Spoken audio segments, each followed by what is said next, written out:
Hare Krishna. So in this particular lecture, we are going to start with this new topic and that is calorimetry.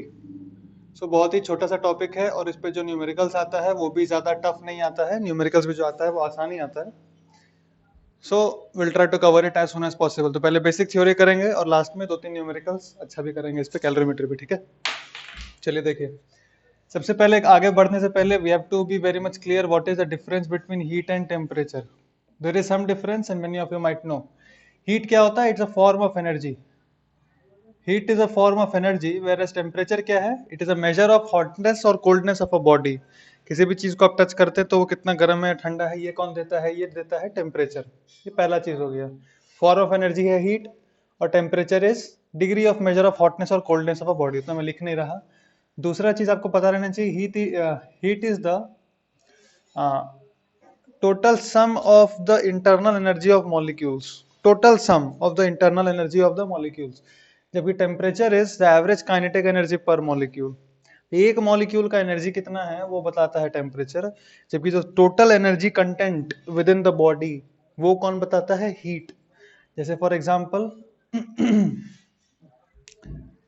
There is a elephant. I am drawing not a very good figure. For example एक हाथी है और एक चींटी है.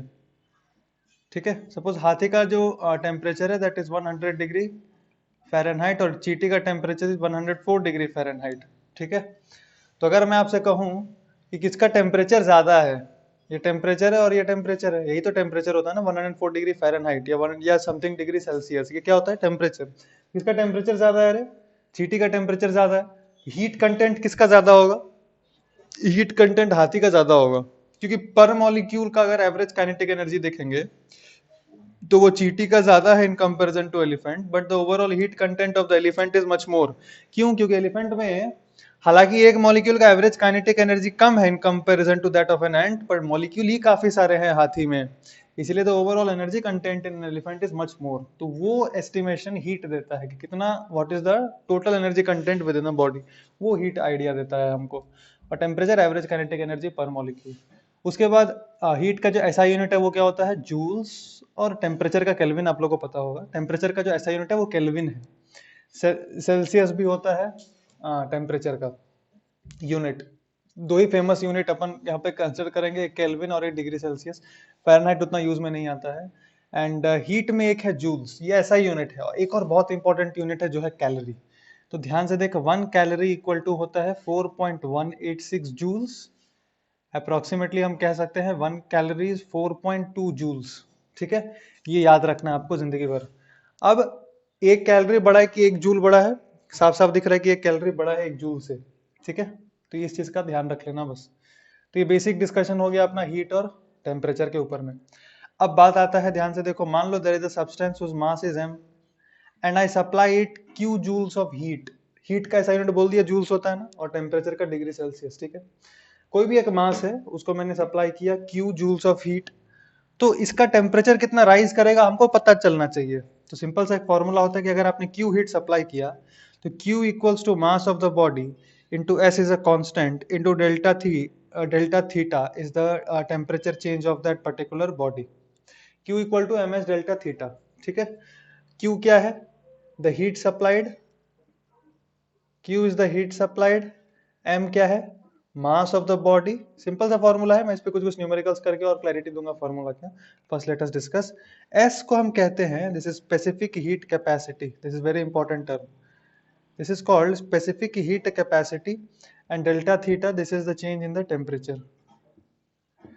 This delta theta is the change in the temperature of the body. ठीक है, T final minus T initial होता है ये. तो Q equal to M S delta theta. ठीक. अब मास अगर ज्यादा है तो हमको हीट भी ज्यादा चाहिए होता है. जैसे फॉर एग्जाम्पल सेम, अगर हमको टेम्परेचर चेंज लाना है तो इसे सपोज मैं आपको, अगर आप लोग सपोज गर्म पानी पीना चाहते हैं तो एक बाल्टी पानी नहीं चढ़ाते हैं जाके स्टोव पे, थोड़ा सा कुछ पानी लेके चढ़ा देते हैं. थोड़ा सा पानी चढ़ाते हैं, जल्दी गर्म हो जाएगा. क्यों जल्दी क्यों गर्म होगा? क्योंकि अगर मास कम है तो सेम टेम्परेचर चेंज के लिए क्यू कम चाहिए होगा. अगर मास कम है तो, समझ में आ रहा है आपको? Q is proportional to mass. अगर आप कम पानी चढ़ाएंगे जल्दी गर्म हो जाएगा. ज्यादा पानी चढ़ाएंगे तो उतना ही टेम्परेचर चेंज के लिए ज्यादा हीट करना पड़ेगा, ज्यादा एनर्जी लगेगा उसमें। तो Q is proportional to mass समझना है। ऑफ कोर्स अगर आपको टेम्परेचर चेंज ज्यादा करना है तो ज्यादा हीट चाहिए, साथ ही साथ आप कितना हीट सप्लाई कर रहे हैं वो इस पे भी डिपेंड करता है, किस पे, नेचर ऑफ द सब्सटेंस पे। Specific heat capacity is a constant for substance, ये सब्सटेंस टू सब्सटेंस वेरी करता है, it is constant for a particular substance, constant for a particular substance whether it is a solid or whether it is a liquid, specific heat capacity constant होगा। Okay और कुछ कुछ चीज देखते हैं specific heat capacity के बारे में। तो पहला चीज बोला it is constant for a substance. Second चीज जो स्पेसिफिक हीट कैपेसिटी का है वो हम ध्यान से देखें कि ऐसा यूनिट क्या होगा इसका, स्पेसिफिक हीट कैपेसिटी का देख, जूल पर केजी पर केल्विन।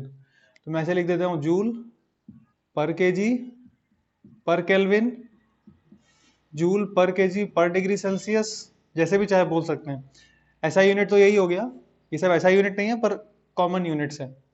और एक चीज और बता दूंगा मैं आगे बढ़ने से पहले, देख ले कि ये जो कैलोरी है ना ये काफी यूज होता है, कई जगह कैलोरी भी दिखेगा आपको, कई जगह जूल्स दिखेगा। So you should very much familiar and comfortable with both the units, ठीक है। एक और इंपॉर्टेंट चीज आपको ध्यान रखना है स्पेसिफिक हीट कैपेसिटी में, वो ये है कि आपको समझना है कि मान लो दो ऑब्जेक्ट है, एक है ए और दूसरा है B, one is A and another one is B. मैंने दोनों को सेम हीट सप्लाई किया, इसको भी क्यू सप्लाई किया, इसको भी क्यू सप्लाई किया, इसका स्पेसिफिक हीट कैपेसिटी ये है, इसका स्पेसिफिक हीट कैपेसिटी ये है। दोनों को मैंने सेम हीट सप्लाई किया, ठीक है। और मैं कहता हूं कि दोनों का इनिशियल टेम्परेचर था 20 और फाइनल टेम्परेचर हो गया, अच्छा फाइनल टेम्परेचर बताना है कितना होगा, फाइनल टेम्परेचर किसका, बस कंपैरिजन देना है। और आपको ये दिया हुआ है कि specific heat capacity of A ज्यादा है specific heat capacity of B से, और आपको कंपैरिजन देना है कि क्या होगा, बी ज्यादा होगा या दोनों बराबर ही होंगे या can't be determined, can't be determined.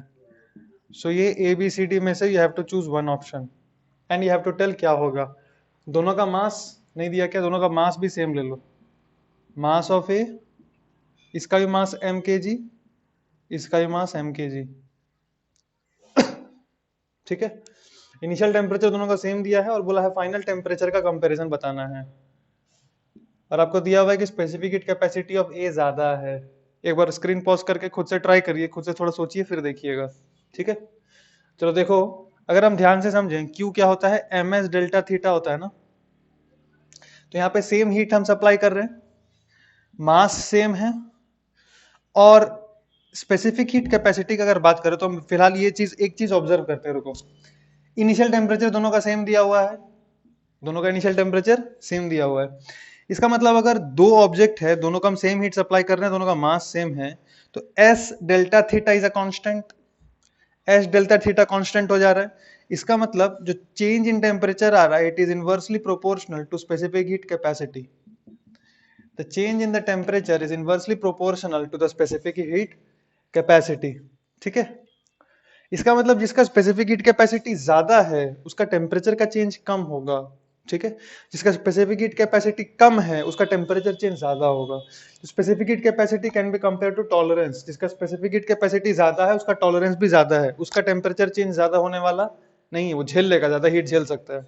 On the other hand इसका स्पेसिफिक हीट कैपेसिटी कम है, उसका टॉलरेंस कम है, उसका टेम्परेचर चेंज फटाक से ज्यादा हो जाएगा, ठीक है। तो जो वाटर होता है उसका स्पेसिफिक हीट कैपेसिटी काफी ज्यादा होता है, तो उसका टेम्परेचर चेंज करने के लिए काफी ज्यादा हीट लगता है, इसलिए हमारा बॉडी में ज्यादातर वाटर ही है। वरना फटाक से हम जल्दी गर्म हो जाएंगे, जल्दी ठंडा हो जाएंगे, तो जल्दी फीवर चढ़ेगा, जल्दी बुखार सर्दी चढ़ जाएगा। समझ पा रहे हैं आप? तो इसलिए हमारा बॉडी में जनरली वाटर रहता है, वाटर का स्पेसिफिक हीट कैपेसिटी काफी ज्यादा रहता है, तो चेंज इन टेम्परेचर ज्यादा नहीं आता, ठीक है। इनफैक्ट लिक्विड में मैक्सिमम वाटर का ही होता है, इसलिए भगवान ने हमारे बॉडी में वाटर ही दिया है ज्यादा। Anyway, so the point which I'm trying to tell you is that specific heat capacity is inversely proportional to the temperature.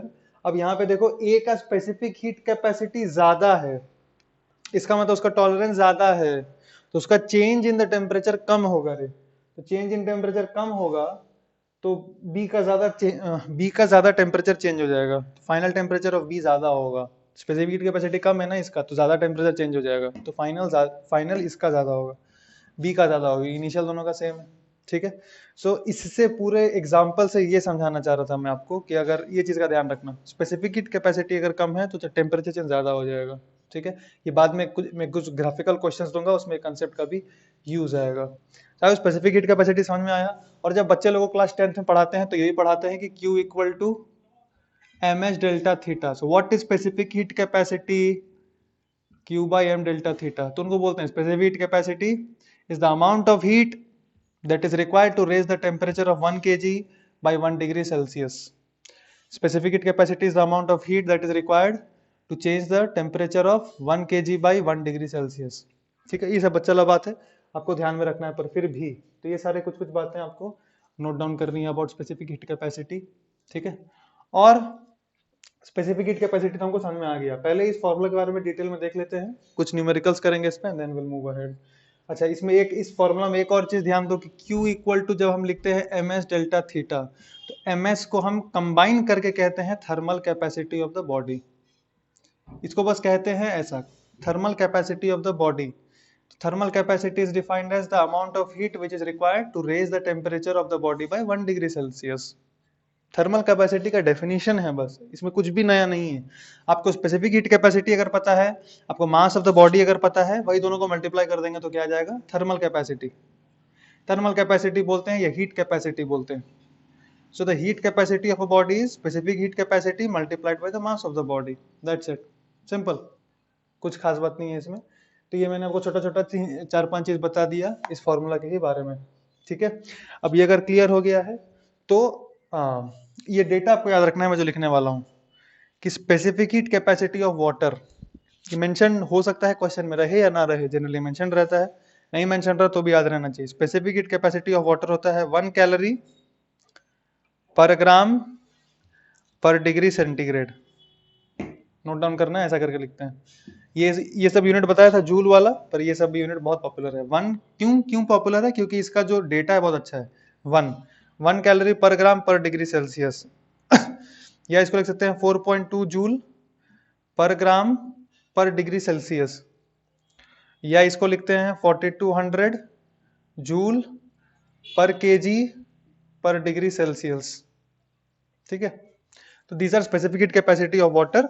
आपको प्राइमरीली ये याद रखना है, क्योंकि मैं जो क्लास में न्यूमेरिकल्स कराऊंगा वो will be based on calorie, and that is 1 calorie per gram per degree Celsius. मतलब 1 ग्राम पानी अगर हम लें और उसमें 1 डिग्री सेल्सियस का मेरे को इंक्रीमेंट करना है तो कितना मेरे को हीट देना पड़ेगा? 1 कैलोरी, 1 कैलोरी हीट देना पड़ेगा मेरे को, ठीक है। इसका मतलब ये है, मैं बार बार कह रहा हूँ, हड़बड़ाओ नहीं, कॉपी में लिख के अच्छे समझ लेना, फिर आगे बढ़ना।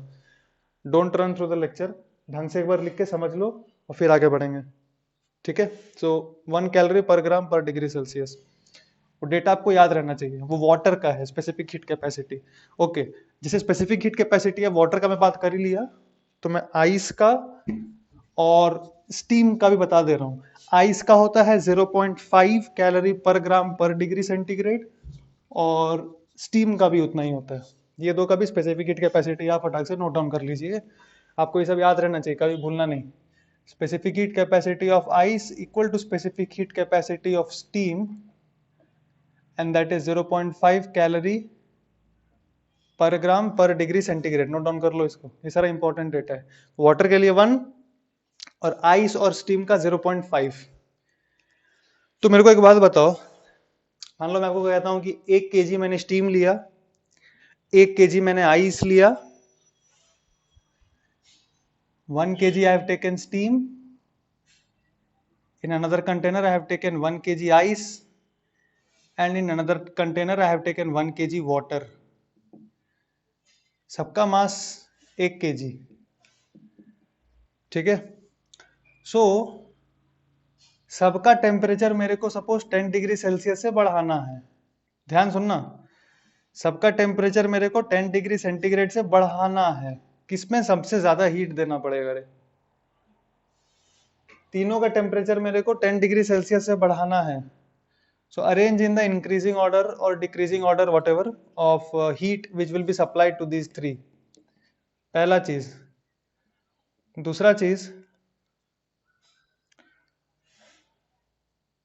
तीनों को मैंने सेम हीट सप्लाई किया, Q supplied to all three, Q supplied to all three, तो डेल्टा थीटा का ऑर्डर भी आपको बताना है। चलो फटाक से पहले ये वाला देख लेते हैं। इसका टेम्परेचर 10 डिग्री सेल्सियस, इसका सबका टेम्परेचर सेम बढ़ाना है। तो क्यू क्या होता है? अरे एम एच डेल्टा थीटा, ये सबका सेम है, मास सबका सेम है, तो जिसका स्पेसिफिक हीट कैपेसिटी ज्यादा होता है, उसका टॉलरेंस ज्यादा होता है, उसको सेम टेम्परेचर का डिफरेंस देने के लिए ज्यादा हीट देना पड़ जाएगा हमको। देयरफॉर सबसे ज्यादा हीट यहाँ सप्लाई करना पड़ेगा। मतलब heat given to water is greater than heat given to ice and that will be equal to the heat given to the steam। ठीक है, तो ये अच्छे से समझ ले।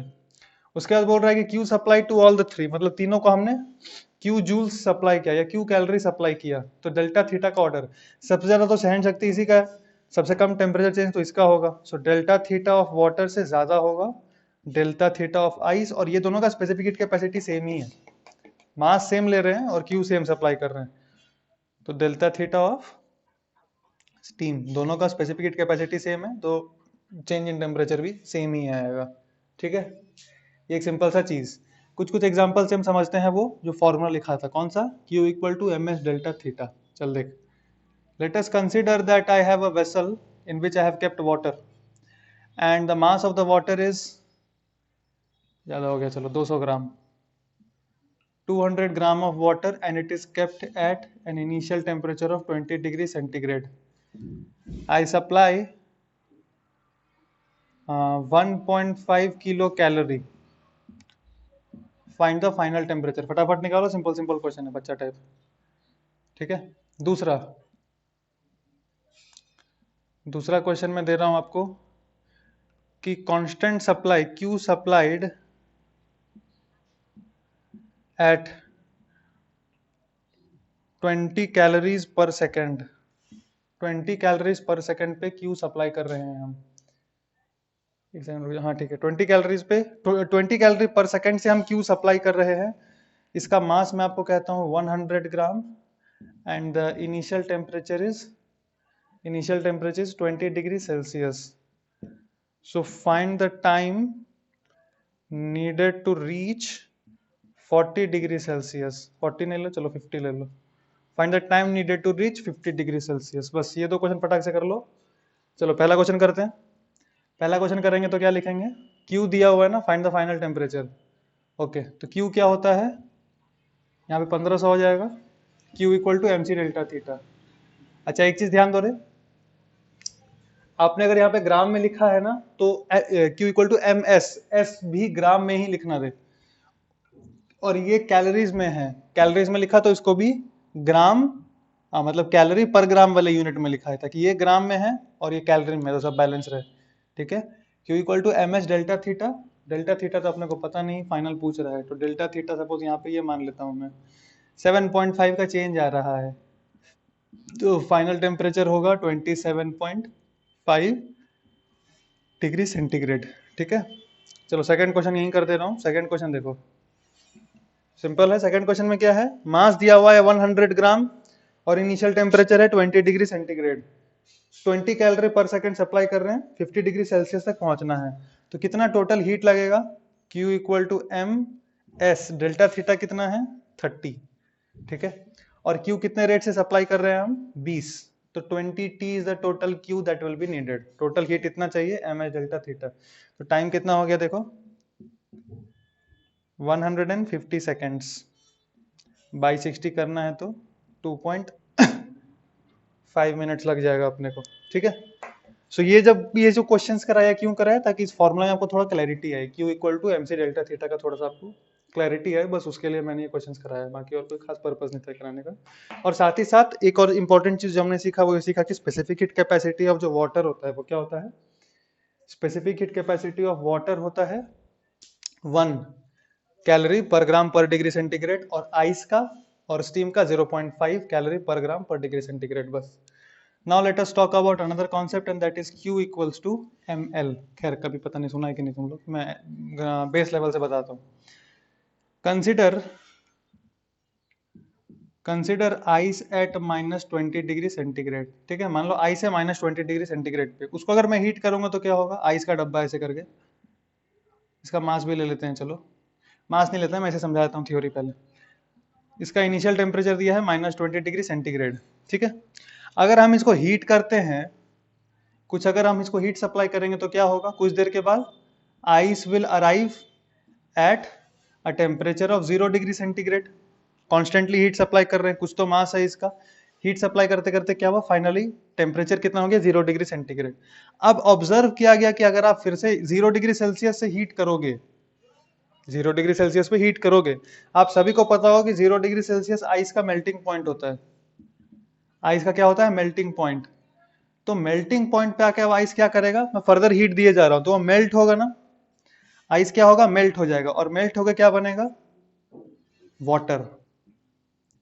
अब खास बात यह ऑब्जर्व किया गया कि जब यहां से हीट करके वाटर बनाते हैं तो temperature remains constant, temperature change नहीं होगा, आप भले ही क्यू दे रहे हो but the temperature remains constant, and what gets formed is water of same mass, जितना यहाँ पे मास इसका m था ना, उतना ही मास का वाटर बनेगा m kg का, बस टेम्परेचर हो जाएगा 0 डिग्री सेंटीग्रेड। बस स्टेट चेंज हो गया है, मास और टेम्परेचर वही है जो पहले था, स्टेट चेंज हो गया, आइस से वाटर बन गया है, m kg आइस था, m kg वाटर बना है, 0 डिग्री सेंटीग्रेड पे आइस था, वाटर 0 डिग्री सेंटीग्रेड पे बना है, कोई डिफरेंस नहीं रहा है, बस क्या चेंज हो गया है, स्टेट चेंज। तो ध्यान रखना, जब भी स्टेट चेंज होगा या फेज चेंज होगा, कब होता है, मेल्टिंग पॉइंट पे हीट करेंगे तो फेज चेंज होगा, और जब भी फेज चेंज होगा तो खास बात क्या है कि टेम्परेचर विल रिमेन कांस्टेंट। तो हम जो हीट सप्लाई कर रहे हैं वो जा कर रहा है, that goes in breaking of the bonds which is there in between the molecules of ice.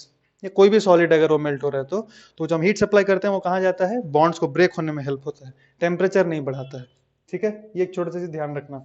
अब सपोज फिर से फर्दर इसको अगर मैं हीट करूं तो ms डेल्टा थीटा अप्लाई कर सकते हैं क्या यहां से यहां पे क्या अप्लाई किए, ये बिल्कुल अप्लाई कर सकते हैं, पर जब आई से यहां पे आए तो ms डेल्टा थीटा अप्लाई नहीं कर सकते, क्यों, क्योंकि क्यू तो हम दे रहे हैं पर डेल्टा थीटा नहीं आ रहा।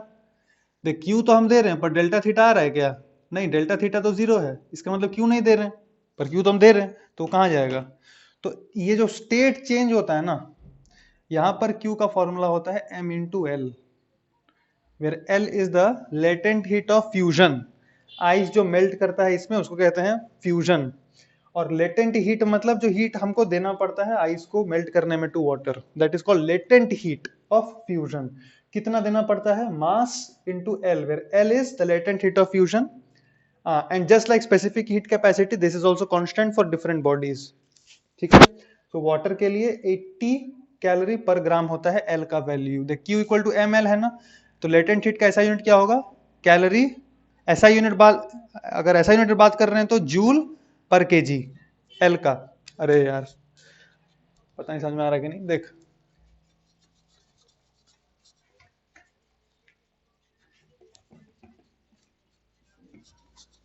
देख देख देख ध्यान से, आराम से देखो, Q equals to M L है ना, Q equals to M into L, तो L का ऐसा यूनिट क्या है, जूल्स पर केजी। दूसरा जो फेमस यूनिट्स है वो क्या क्या है, जूल्स के बदले हम क्या लिखते हैं, कैलोरी पर ग्राम, ये ज्यादा फेमस, क्यों, क्योंकि इसमें वैल्यूज अच्छा आता है कैलोरी में। ठीक है, क्या अच्छा आता है ना, स्पेसिफिक हीट, ये latent heat of fusion for ice जो होता है वो होता है 80 कैलोरी पर ग्राम। रट लो प्लीज, याद रख लेना, लेटेंट हीट ऑफ आइस होता है 80 कैलोरीज पर ग्राम, ये आपको याद रखने का है। ठीक है, सो यहां से वाटर बना, मैं आपको एक एग्जांपल लेके भी करा दूंगा, पहले एक बार समझ लेते हैं हम। वाटर एट 0 डिग्री सेल्सियस आ गया, फिर सपोज इसको हीट किए तो क्या बनेगा, एक समय पे बनेगा वाटर एट 100 डिग्री सेंटीग्रेड। इसको अगर हीट करते रहे तो ऐसा फॉर्मेशन होगा, at some point of time water ऐसा बन जाएगा। अब अगर फर्दर हीट किए तो क्या होगा बताओ, 100 डिग्री सेंटीग्रेड अगर आपको पता हो ये बॉइलिंग पॉइंट होता है वाटर का, यहां से अगर आपने फर्दर हीट किया तो क्या होगा, वेपर बनना स्टार्ट होगा, वाटर वेपर, राइट। और जब वाटर वेपर बनेगा तो ये सेम कहानी रिपीट होगा कि temperature remains constant. Temperature constant क्यों रहेगा, टेम्परेचर कांस्टेंट इसलिए रहता है क्योंकि फिर से वही बात कि आप जो हीट दे रहे हैं वो कहा जा रहा है, बॉन्ड्स के ब्रेकेज में जा रहा है और टेम्परेचर इंक्रीमेंट नहीं हो रहा है। ठीक है, तो क्या हो गया, वाटर, जितना mass of water at 100 degree Celsius था, बस वही क्या बन जाएगा, steam of the same mass at 100 degree centigrade. At 100 degree centigrade कितना क्यों खर्चा होगा, जितना मास ऑफ द वाटर है into the latent heat of vaporisation.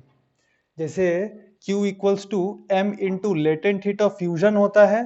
Fusion कब होता है? When the state changes from solid to liquid. ठीक उसी तरह से Q equals to m into LV होता है। LV is the latent heat of vaporisation. Latent heat of vaporisation. और ये कब यूज करते हैं? जब लिक्विड से गैस में जाता है। पर दोनों के फॉर्मूला में कोई डिफरेंस नहीं है। ml इधर भी ml, बस l वहां पे लेटेंट हीट ऑफ फ्यूजन कहलाता है बिकॉज सॉलिड से लिक्विड में जा रहा है, और यहाँ पे लेटेंट हीट ऑफ वेपोराइजेशन कहलाएगा क्योंकि लिक्विड से गैस में जा रहा है, वेपोराइज हो रहा है ना, बस इसीलिए। आपको डेटा जो याद रखना है वो याद रखना है कि latent heat of vaporisation of water ये होता है 540 कैलोरीज पर ग्राम।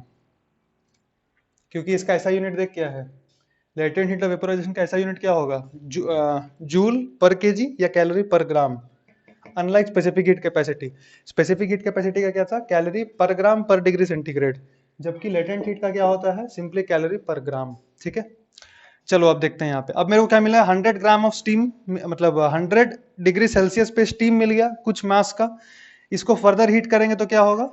मान लो ऐसा मिल गया 150 डिग्री सेल्सियस पे स्टीम, मतलब फर्दर स्टीम का जो टेम्परेचर है वो हम बढ़ा सकते हैं। ठीक है, स्टीम का टेम्परेचर हम फर्दर इंक्रीज कर सकते हैं। बस तो ये पूरा कहानी है लेटेंट हीट का। लेटेंट हीट का पूरा कहानी एक छोटा सा एग्जांपल लेके हम देख लेते हैं ताकि अपने को पूरा फुल क्लैरिटी आ जाए लेटेंट हीट के बारे में। देख, suppose for example I tell you that we have ice at -30 degree centigrade. ये कोई न्यूमेरिकल नहीं है, बस एक मैं पूरा एक्सप्लेनेशन दे दे रहा हूँ। Suppose we have ice at -30 degree centigrade and the mass of the ice is 10 gram. So I start heating it. I have to make it water, 10 gram water at 0 degree centigrade. तो क्या करेंगे?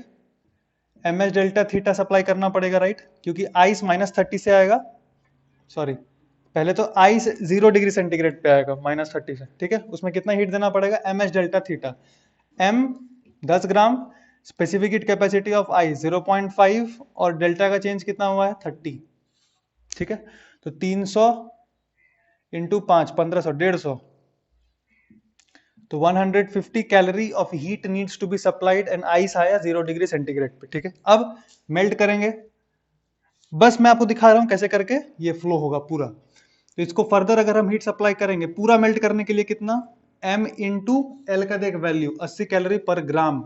1 ग्राम को melt करने में 80 calorie चाहिए, 10 ग्राम है वहां पे, तो कितना? m into L. So what will be the total amount of heat? It is 800 calories is the total amount of heat that is needed to melt 10 gram of ice at 0 degree Celsius. And what we will get? We will get exactly 10 gram of H2O at 0 degree Celsius only. Exactly in that same fashion it will melt. And जितना मास है जितना temperature है उतना ही mass उतना ही temperature, बस state change हो गया। Q इक्वल टू ml का यूज किए। यहां से सपोज मेरे को लाना है water at 100 degree Celsius, M H delta theta फिर से अप्लाई करेंगे क्योंकि वाटर से वाटर। m कितना? 10 gram, specific heat capacity water का 1 calorie per gram, delta theta is 10। कितना आ गया? 1 kilo calorie amount of heat is needed. 1000 calorie बोले तो 1 kilo calorie. Now I have water at 10 gram of water at 100 degree Celsius. Further heat it. Suppose I want to make it to steam. Again ml का use करेंगे क्योंकि water से steam बनाना है। मास कितना? 10 और latent heat 540। Latent heat of water, latent heat of vaporization of water is 540 calorie per gram and here I have 10 grams, so this is 5.4 kilo calories. ठीक है, यहाँ पे मेरे को क्या मिल गया? 100 डिग्री सेल्सियस पे स्टीम मिल गया 10 gram. Further if I want to heat it to make steam at some say for example 150 degree Celsius पे अपने को स्टीम चाहिए, अगर I want steam eight 150 degree Celsius, so m is delta theta, m is 10 gram, specific heat capacity of steam I had told 0.5, m is delta theta कितना चाहिए? 100 से 150 is 50, 125 calories I need. Sorry this is 50 10 at 500 का half is 250 calories extra heat is needed. So ऐसे करके अपना पूरा flow होता है। ठीक है, so I hope this thing is clear. एक और मैं छोटा सा चीज आपको यहाँ पे दिखाता हूँ लेटेंट हीट में। देख,